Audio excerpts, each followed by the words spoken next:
우리 오늘 하나님의 말씀 받겠습니다. 고린도전서 15장 1절에서 8절 말씀입니다. 고린도전서 15장 1절에서 8절 우리 한 절씩 교독하고 마지막 8절은 다 함께 봉독하겠습니다. 1절 제가 먼저 읽겠습니다. 형제들아, 내가 너희에게 전한 복음을 너희에게 알게 하노니 이는 너희가 받은 것이요 또 그 가운데서 선 것이라. 너희가 만일 내가 전한 그 말을 굳게 지키고 헛되이 믿지 아니하였으면 그로 말미암아 구원을 받으리라. 내가 받은 것을 먼저 너희에게 전하였노니 이는 성경대로 그리스도께서 우리를 위하여 죽으시고 장사 지낸 바 되셨다가 성경대로 사흘 만에 다시 살아나사 게바에게 보이시고 후에 12 제자에게와 그 후에 500여 형제에게 일시에 보이셨나니 그 중에 지금까지 대다수는 살아있고 어떤 사람은 잠들었으며 그 후에 야고보에게 보이셨으며 그 후에 모든 사도에게와 맨 나중에 만삭되지 못하여 난 자 같은 내게도 보이셨느니라. 아멘. 다시 한번 기도하겠습니다. 하나님 아버지, 오늘도 말씀을 전합니다. 부족한 종의 입술은 십자가 뒤에 숨기시고 오직 진리 대신 예수 그리스도의 그 복음의 능력이 우리 심령마다 새기게 하시고 열매 맺도록 주님 역사하여 주시옵소서. 함께 하실 하나님께 감사드리오며 예수님 이름으로 기도하옵나이다. 아멘. 아멘. 우리가 인생을 또 살아가다 보면요, 우여곡절 속에 이런 일이 있고 저런 일이 있고 여러 가지 인생의 길을 걸어갑니다.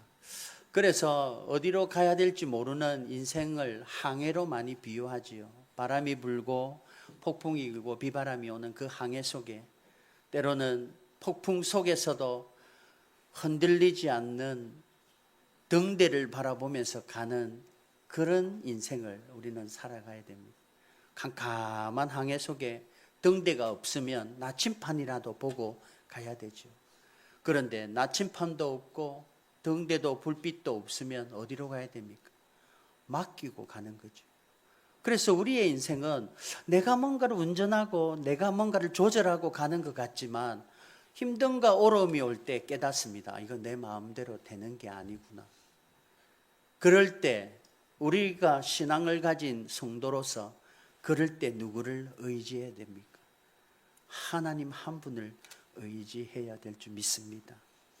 그래서 우리가 지금 나아가는 삶 가운데 앞이 보이면 그냥 가면 되지요. 그러나 앞이 보이지 않고 힘들고 사면초가인 그런 역경과 고난 가운데 내 생각과 다른 인생을 걸어가고 있다면 다시 한번 하나님께 돌아와 하나님을 바라보고 나아가는 우리의 인생이 되기를 바랍니다. 이걸 가지고 믿음 생활하는 게 성도지요. 물론 하나님께서 하나님을 믿는 자녀들에게 형통케 하는 은혜를 주셨습니다. 걸어가다 꽃길을 걸어가게 하는 축복도 주셨습니다. 걸어가다 인생의 부와 명예와 권력을 누리게 하는 필요를 따라 채워주시는 축복도 있습니다. 그러나 그게 다가 아니라 하나님 앞에서 우리가 인생을 걸어가는 그 걸음 가운데 하나님이 나와 함께함을 누리는 우리들이 되어야 될 것입니다. 모세에게 말씀하셨습니다. 내가 너에게 약속한 젖과 꿀이 흐르는 그 가나안 땅에 들어가게 하리라. 그러나 이스라엘 백성이 금송아지를 우상을 섬기며 하나님이라고 했을 때 하나님은 그러나 나는 너희들 백성과 함께 가지 않을 것이다 라고 말씀하셨습니다.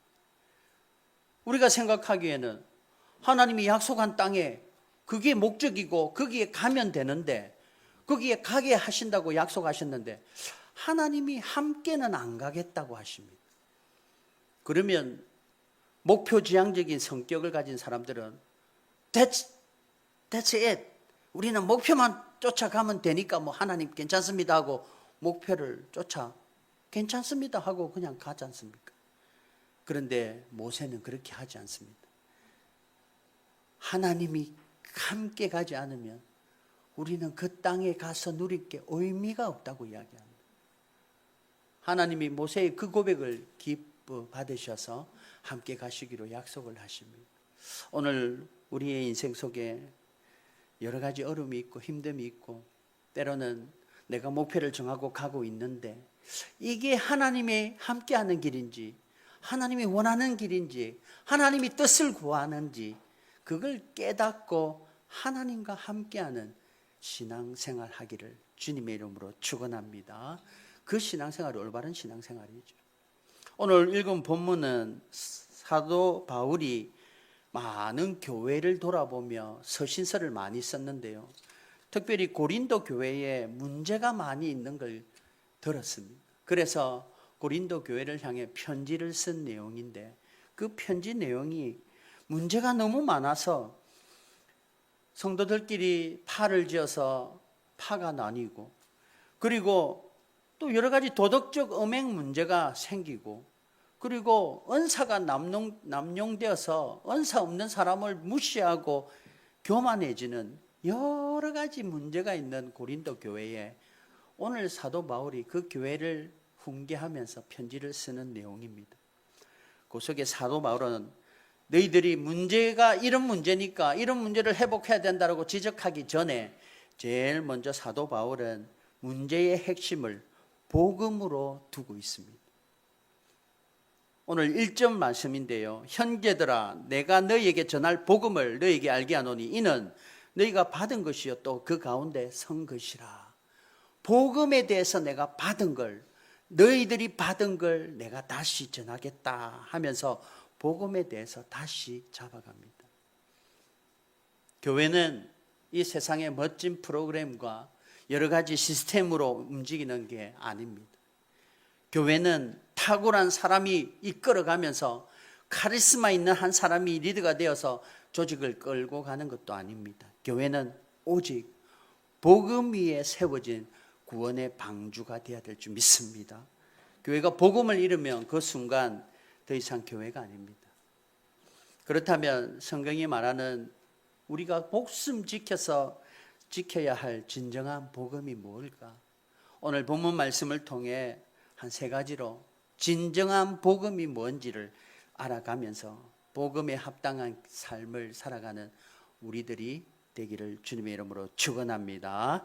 첫 번째로 진정한 복음은 예수 그리스도의 십자가입니다. 오늘 3절인데요. 함께 읽겠습니다. 시작. 내가 받은 것을 먼저 너희에게 전하였노니 이는 성경대로 그리스도께서 우리 죄를 위하여 죽으시고. 먼저 사도 바울은 내가 받은 거 복음입니다. 내가 받은 이 복음을 너희에게 먼저 전하겠는데 그 복음이 성경대로 그리스도께서 우리 죄를 위하여 죽으셨다라고 이야기합니다. 복음은 우리 죄를 위하여 죽었다라고 하지만 저 우리를 미로 바꿔야 됩니다. 내 죄를 위하여 죽으셨다라고 바꿔야 됩니다. 우리 한국 언어에 우리, 내 완전히 개념이 다르지 않습니까? 자꾸 우리는 우리를 위하여 우리 죄를 위하여 돌아가셨다 하니까 전체적인 죄를 생각하는데 사실 예수님의 십자가는 나 죄를 위해 내 죄를 위해 십자가에 돌아가셨습니다. 너와 나의 함께한 죄가 아니라 내 죄를 위해 십자가에 돌아가신 그 하나님 주님. 오늘 다시 한번 복음은 내 죄를 위해 죽으신 주님이 이 땅에 오셔서 우리 죄를 사하여 주신 은혜를 복음이라고 그러는 거죠. 세상의 많은 종교들은 사람이 다 손을 펴서 찾아갑니다. 불교는 열반의 경지에 오르기 위해 내 욕심을 내려놓는 여러 가지 고행을 통해 불교는 자기의 열반의 경지에 올라가는 게 불교입니다. 다른 종교도 마찬가지입니다.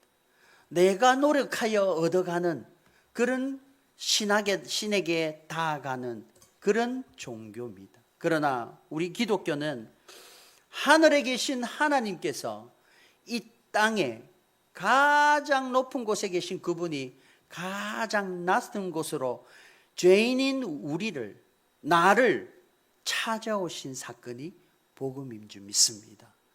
그 하나님께서 십자가에 흘려 죽으신 그 이유는 단순히 우리에게 사랑을 보여주기 위한 것이 뿐만이 아니라 바로 저와 여러분의 죽어 마땅한 죄를 대신하여 그 죄를 담당하고 그 죄를 대신 벌받기 위해 이 땅에 오셨다는 것입니다. 이걸 믿는 믿음이 구원에 이르는 믿음입니다. 오늘 이 복음의 믿음을 가지시고 함께 구원의 기쁨을 누리시기를 주님의 이름으로 축원합니다. 하나님께서는 이스라엘 백성에게 이런 구원의 복음의 기쁨을 이렇게 보여주십니다. 이스라엘 백성이 구약시대에 자꾸 죄를 지으니까 거룩하신 하나님과 함께 누리기 위해서는 거룩한 백성이 되어서 하나님 앞에 나와야 되는데 죄가 있으니까 그 죄를 하나님이 우리와 함께하기 위해서 해결해 주시기 위해 제사법을 만들어 주셨습니다. 그 중에 대제속일, 대속제일을 만들어 주셨는데 1년에 한 번 대제사장이 하나님이 가르치신 법대로 염소 2마리를 가지고 제사를 지냅니다. 이스라엘 백성이 죄가 있으니까 그 죄를 모아 1년에 한 번 대제사장이 온 백성을 위해 제사를 드리는데 염소 2마리를 가지고 옵니다. 한 마리는 죽여서 속죄제로 드리고 그 피를 제단에 뿌리고, 그리고 한 마리는 아사셀이라 해서 돌려보내는, 광야로 떠나보내는 염소를 준비합니다. 그래서 그 둘 중에 하나를 택해서 하나는 제단에 바치고 하나는 대제사장이 양손을 머리에 얹고 온 이스라엘 백성의 죄를 그 염소에게 전달합니다. 그 염소가 그 죄를 다 가지고 이제 광야로 갑니다. 누군가가 광야로 끌고 가겠지요. 그리고 그 광야에서 돌아오지 못하는 지점까지 가서 그 염소를 광야에 버리고 오는 일을 하나님이 온 이스라엘 백성의 1년에 한 번 그 제사를 보여주십니다. 레위기 16장 21절인데요. 함께 읽겠습니다. 시작. 아론은 두 손으로 산 염소의 머리에 안수하여 모든 불의와 그 범한 모든 죄를 아뢰고 그 죄를 염소의 머리에 두어 미리 정한 사람에게 맡겨 광야로 보낼지니 염소가 그의 모든 불의를 지고 접근하기 어려운 땅에 이르거든 그는 그 염소를 광야에 놓을지니라. 하나님께서 이스라엘 백성에게 저 모습을 보여주시는 거죠. 온 이스라엘 백성이 1년에 한 번 대제사장이 하나님 앞에 속죄제를 드릴 때 염소 한 마리를 가져와서 이스라엘 온 백성의 죄를 이 염소에게 보내주십시오 하고 그 염소에게 전가시키고 그 염소를 누군가의 손에 끌려 광야로 가게 하시고 그걸 이스라엘 백성이 보고 있지 않습니까? 저 멀리 광야로 가서 절벽인지 어딘지 이제 돌아오지 못하는 곳까지 끌고 가서 놓아버리고 돌아옵니다. 왜 하나님이 저런 걸 보여주셨습니까? 왜 그 1년에 한 번 그런 상황을 연출하셨겠습니까? 바로 그 버려진 염소 아사셀을 위한 염소가 그 죄를 온 이스라엘 백성의 죄를 지고 거친 광야로 가서 죽어서 죄가 멀어지는 자유함을 얻는 이스라엘 백성의 축복을 하나님이 보여주신 거죠. 그 제단에 희생된 제물뿐만이 아니라 저 아사셀을 위한 버림받는 염소가 바로 예수 그리스도 아니겠습니까? 온 인류의 죄를 자기 몸에 품으시고 골고다 언덕을 걸어가시면서 묵묵히 죽음의 길을, 십자가의 죽음의 길을 걸어가는 예수님. 오늘 하나님께서는 그냥 믿으라가 아니라 그런 상황을 연출하시면서 너희들의 죄가 어떻게 해결되어지는가를 이스라엘 백성에게 보여주고 계십니다. 오늘 우리들이 예수님 믿고 구원받는 것은 그냥 믿음으로 구원받는 게 아니라 예수님의 십자가의 그 걸음과 그 십자가의 죽음이 나의 죄를 그렇게 힘들게 들고 가신 죽음임을 여러분 깨닫기를 주님의 이름으로 축원합니다. 예수님이 얼마나 힘들으셨으면 기도도까지 하지 않습니까? 아버지 하나님, 할 수만 있거든 이 잔을 좀 물려주십시오. 어떤 심정이 있겠습니까? 예수님이 인간으로 오셔서 그 하나님의 뜻을 이루기 위해 순종하셨지만 그 순종이 로봇처럼 쉽게 되는 게 아니라 신처럼 아픔도 없이 된 게 아니라 우리와 똑같은 아픔과 감정으로 두려움 속에 그 길을 걸어가셨던 겁니다. 그리고는 나중에 내가 원하는 대로 마시고 아버지 하나님 원하는 대로 죽겠습니다 라고 고백한 주님을 볼 때 우리가 오늘 이 예배 자리에서 예수님을 믿고 하나님 앞에 예배드리는 이 예배는 바로 그 십자가의 죽음과 아픔을 예수 그리스도가 대신 사하여 주셨고 나는 그 기쁨을 그 은혜를 누리고 있다는 증거인 줄 믿습니다. 그 믿음 가지고 주님을 찬양해야 되죠. 주님이 예배자를 찾는다면 달려와야 되죠. 주님을 찬양하지 않을 수 없는 우리들이 되어야 될 줄 믿습니다. 그래서 로마서 5장 8절에 하나님께서 예수님께서 이 말씀으로 자신의 사랑을 보여주셨습니다. 함께 읽겠습니다. 시작. 우리가 아직 죄인 되었을 때에 그리스도께서 우리를 위하여 죽으심으로 하나님께서 우리에 대한 자기의 사랑을 확정하셨느니라. 언제요? 우리가 죄인 되었을 때. 때로는 이런 얘기를 들었습니다. 교회 같이 신앙생활 합시다. 아유 목사님 저 아직 담배도 못 끊었고 술도 못 끊었고 아이고 저 너무 죄가 많아서 아직 교회 갈 죄가 있어서 교회 와야 되는 거죠. 아직 죄인 되었었기 때문에 예수 그리스도가 우리를 위해 죽으신 이유가 되는 거죠. 혹여나 나는 괜찮아 이만하면 됐지 내가 구원받을 만한 일들을 많이 했으니까 자기 의로 가득한 교만입니다. 우리가 예수님의 십자가 앞에 달려온 이유는 나는 죄인이기 때문에 내 스스로 이 구원을 이루지 못하기 때문에 주님이 더 간절히 필요한 그런 믿음으로 달려오시는 저와 여러분 되시기를 주님의 이름으로 축원합니다. 하나님께서 왜 우리에게 이런 은혜를 주셨습니까? 왜 우리에게 내가 잘한 것도 없고 죄인이었는데 은혜를 주셨습니까? 제가 천국 가서 물어볼 첫 번째 질문입니다. 내가 뭔데 목사로 세워주셨습니까? 그 이유가 뭡니까 하나님? 많은 착하고 선하고 목사다운 사람들이 너무나도 많은데 그 중에 목사 자격도 없고 늘 부족하고 하나님 앞에 제대로 신앙하기가 나도 버거운 나를 하나님께서 목사로 세워주셔서 말씀을 전하게 하신 이유가 뭡니까? 그걸 천국 가서 제일 먼저 물어볼 겁니다. 다만 제가 가지고 있는 소망은 잘 못하기 때문에 하나님이 필요합니다. 너무나도 부족하기 때문에 주님이 반드시 저와 함께 해야 됩니다라는 간절함은 저는 있습니다.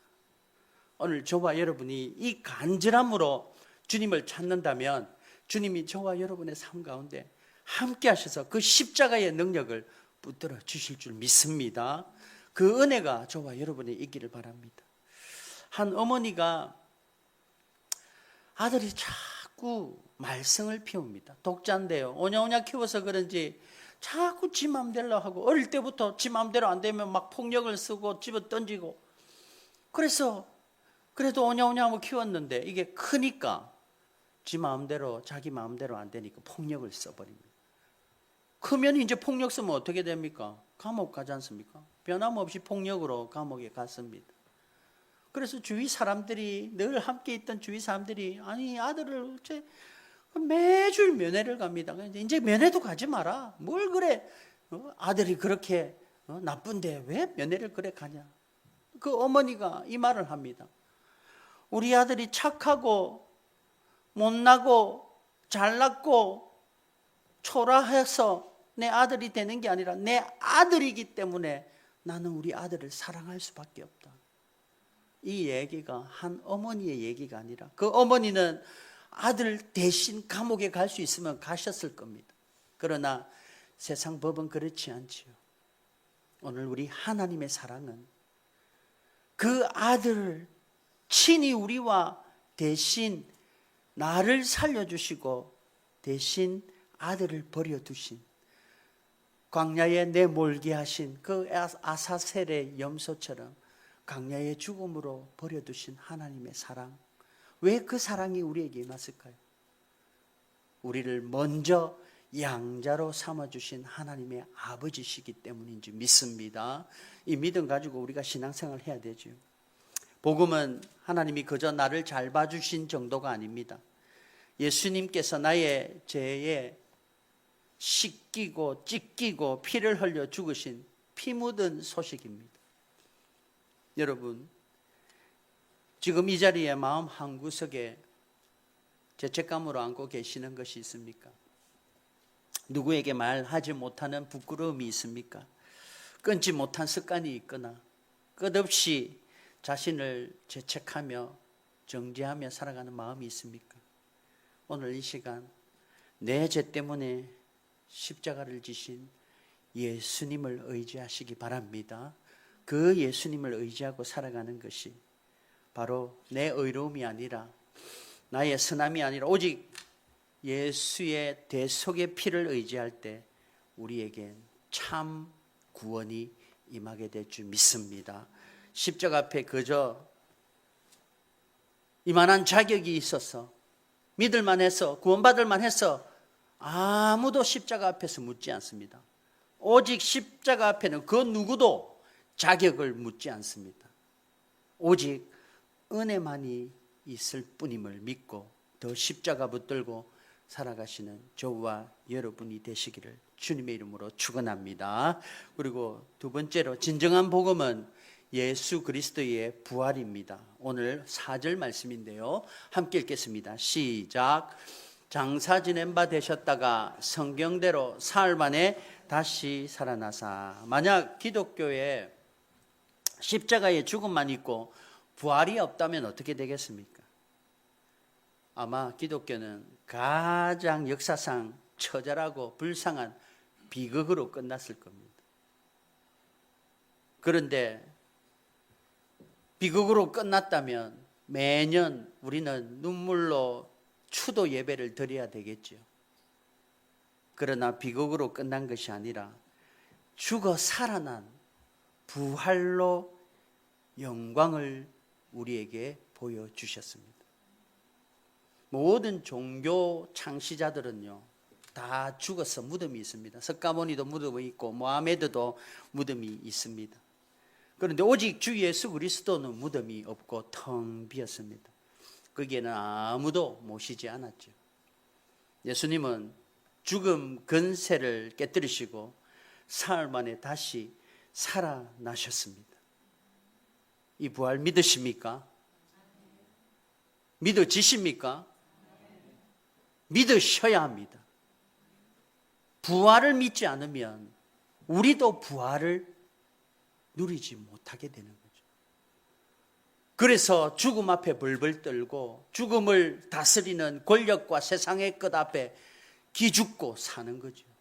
그러나 이 부활을 믿는다면 죽음 앞에서도 담대히 서서 승리하게 될 줄 믿습니다. 오늘 예수님께서는 그 십자가의 죽음으로 우리의 죄를 사하여 주셨지만 다시 십자가의 부활로 우리의 모든 삶을 다시 살아나게 하셨습니다. 그래서 복음은 십자가의 죽음과 부활을 믿는 것입니다. 예수님이 십자가상에 다 이루었다 하셨지만 부활하시면서 이제는 땅끝까지 이르러 내 증인이 되라라고 우리에게 말씀하셨습니다. 무슨 증인이 되라는 겁니까? 예수님 믿고 복 받는다는 증인이 아니라 예수님 믿고 죽음도 두려워하지 않는 영원한 생명을 얻었음을, 죽어도 부활할 것임을 믿고 부활의 증인을 살아가는 것입니다. 고린도전서 15장 55절에 오늘 본문의 후반절인데요, 이런 말씀을 주셨습니다. 함께 읽습니다. 시작. 사망아 너의 승리가 어디 있느냐? 사망아 내게 솟는 것이 어디 있냐? 우리 예수 그리스도로 말미암아 우리에게 승리를 주시는 하나님께 감사하노라. 이 선포는요, 마치 전쟁에 나가서 적들에게 선포하는 것 같습니다. 야, 죽을래? 너희들 대장 어디 있냐? 너희들이 가장 무서워하는 죽음 어디 있냐? 데리고 와봐라. 우리 예수 그리스도께서 죽음도 이기신 예수 그리스도로 말미암아 승리를 얻은 것을 나는 하나님께 감사한다. 오늘 우리들이 믿음으로 살아가는 것은 사망이 예수 그리스도의 십자가 앞에 무릎 꿇게 된 것을 믿는 줄 믿습니다. 그래서 부활로 말미암아 사망의 권세를 영원히 파하셨습니다. 아멘이지요? 그 죽음 앞에 우리가 서 있는 예수님이 첫째 열매고 우리는 둘째, 셋째 열매가 될 것입니다. 실질적으로는 영적으로 보면 둘째 열매가 되었다고 이야기하는 거죠. 왜? 죄와 사망, 죄와 올무로 우리는 벌써 죽은 존재였고, 그 죽은 존재가 새롭게 창조되어서 이전 것은 지나갔으니 보라 새 것이 되었도다 하는 그 말씀으로 우리가 다시 부활을 된 걸 믿습니다. 오늘 옛날에 한번 일어난 저 부활의 사건이 지금도 살아계셔서 우리와 동행하시는 예수님, 임마누엘 되신 예수님을 붙들고 함께 동행하는 우리의 삶이 되어야 될 줄 믿습니다. 그래서 예수님이 부활하신 저 사건은 지금도 우리 삶 가운데 주님과 함께 살아가는 동행하는 삶을 나타내고 계십니다.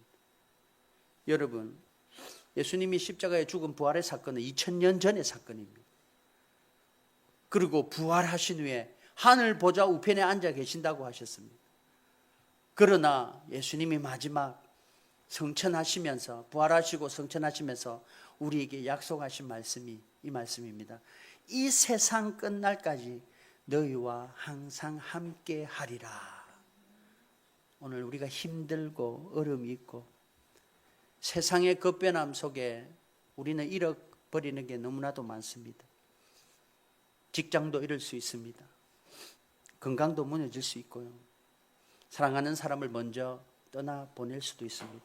그러나 무엇보다도 그런 죽음조차도 우리를 그리스도의 사랑에서 끊을 수 없음을 믿습니다. 그래서 우리가 기뻐 살아가는 것은 죽어도 다시 살아나실 주님, 우리와 함께 하시는 주님처럼 우리도 죽음조차도 두려워하지 않고 예수 그리스도와 함께하는 그 사랑에서 어떤 피조물도 끊을 수 없다고 하신 그 말씀 믿고 이 땅에 살면서 주님을 누리며 살아가는 저와 여러분이 되시기를 주님의 이름으로 축원합니다. 오늘 진정한 복음은 주님의 부활을 믿고 그 믿는 믿음이 내 삶 가운데 죽음도 두려워하지 않는 믿음이 되어야 될 줄 믿습니다. 사람들이 제일 무서워하는 게 뭔지 아십니까? 니 죽을래? 우리 어릴 때 동네 꼬마들 싸울 때 죽을래? 살래? 이렇게 하지 않습니까? 죽음이 제일 두렵지 않습니까? 그러나 예수님의 부활을 믿는 믿음은 죽음이 더 이상 두렵지 않습니다. 이 죽음을 통해 주님 천국을 바라보는 천국 문이 된다는 걸 기억하시고, 다만 죽음이 내 앞에 올 때 더 주님 붙들며 죽음에서 해방시켜주는 예수 그리스도의 이름을 믿고 그 믿음 가지고 주님 앞에 담대히 나아가는 우리들의 믿음이 되기를 주님의 이름으로 축원합니다. 오늘 세 번째로 진정한 복음은 믿을 만한 확실한 사실임을 분명히 밝힙니다. 오늘 본문 5절 8절인데요. 함께 읽겠습니다. 시작.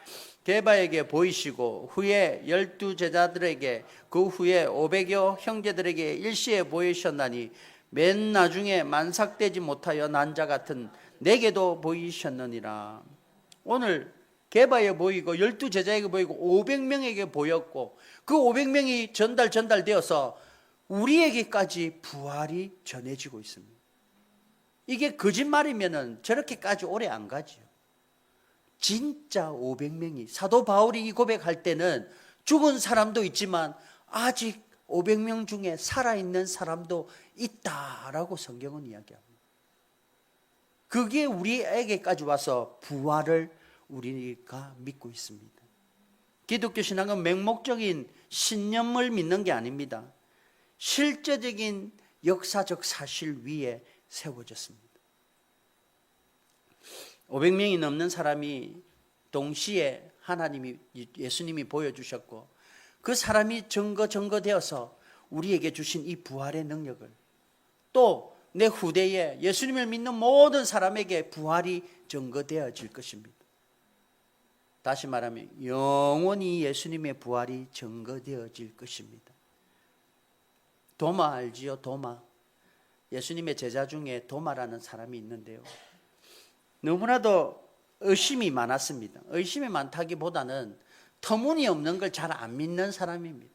그래서 예수님의 제자들이 내가 죽었다 살아난 부활한 예수님을 봤다고 그러니까 도마가 야, 나는 못 박힌 자국과 창자국을 보지 않으면 못 믿겠다. 그런 일이 어디 있냐? 말도 안 되는 소리 하지 마라. 지금 시대가 몇 세기인데 우리하고 똑같지요, 그죠? 근데 예수님이 찾아오십니다. 도마야, 네가 안 보고 나를 못 믿겠느냐? 못 믿겠습니다. 못자국 한번 봐야 되겠습니다. 못자국을 보여주십니다. 그냥 보면 믿으면 되는데 손가락으로 한번 넣어볼게요. 손을 넣어봅니다. 창자국에, 옆구리에 상처난 창자국에 손으로 넣어봅니다. 그리고서는 도마가 주님이 죽었다 살아난 게 진짜군요.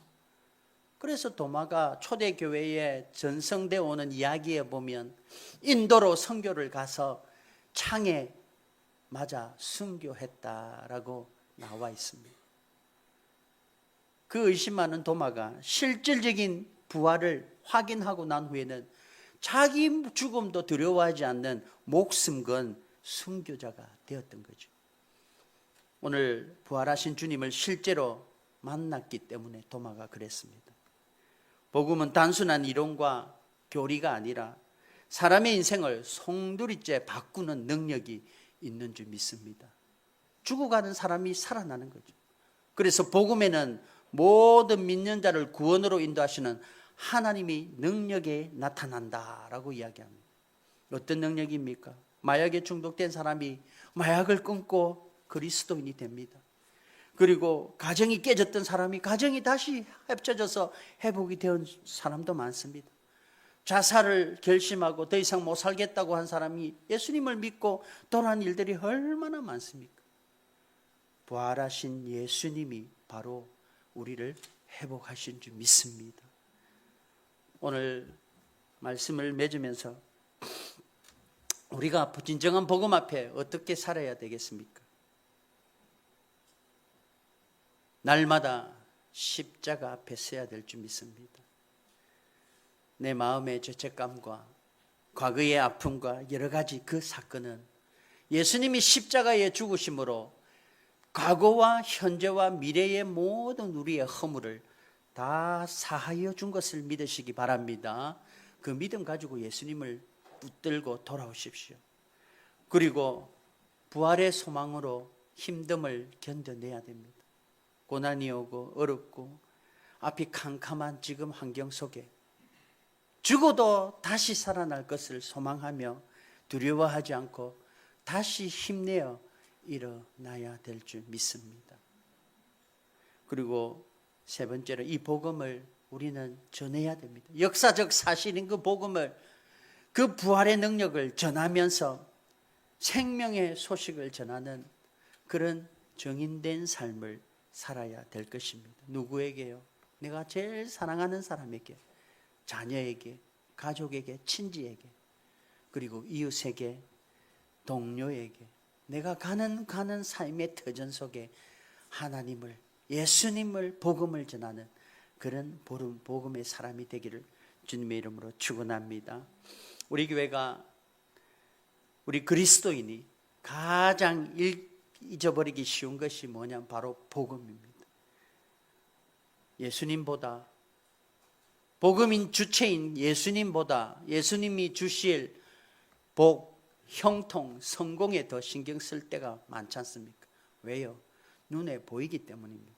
이 땅에 잘 먹고 잘 살고 편안한 게 눈에 보이고 느껴지기 때문입니다. 그러나 교회에는 복음이 빠지면, 예수님 복음의 주체인 예수 그리스도의 십자가가 빠지면 침묵단체가 될 수밖에 없습니다. 성도의 삶에 복음이 빠지면 바리새인들처럼 율법으로 무장한 율법주의가 될 수밖에 없습니다. 그러나 복음은 교회의 생명이고 성도의 생명이 되어서 오직 복음으로 교회가 서야 될 줄 믿습니다. 오늘 다시 한번 복음은 우리 예수님 믿고 구원받는 첫 번째입니다. 그런데 그거 일회용 티켓이 아닙니다. 이 거친 광야 세상 속에서 살아있는 동안 낙심되고 절망이 오고 힘이 들 때마다 붙들어야 할 생명의 능력이 된 줄 믿습니다. 사탄은 오늘도 우리 환경 속에서 절망시키고 좌절하게 하고 우리를 넘어뜨리려고 합니다. 그러나 그때마다 다시 한번 십자가 바라보고 부활하신 주님을 바라보고 늘 그 능력을 자랑하는 세상 속에서 빛과 소금의 역할을 부활의 능력으로 전하는 저와 여러분이 되시기를 주님의 이름으로 축원합니다. 오늘 주신 말씀 기억하면서 날마다 예수님의 십자가의 복음으로 돌아가고 그 복음 위에 인생의 기초가 굳게 서며 나아가 이 생명의 소식을 담대히 전하는 복음의 정인된 삶을 살아가는 저와 여러분이 되시기를 다시 주님의 이름으로 축원합니다.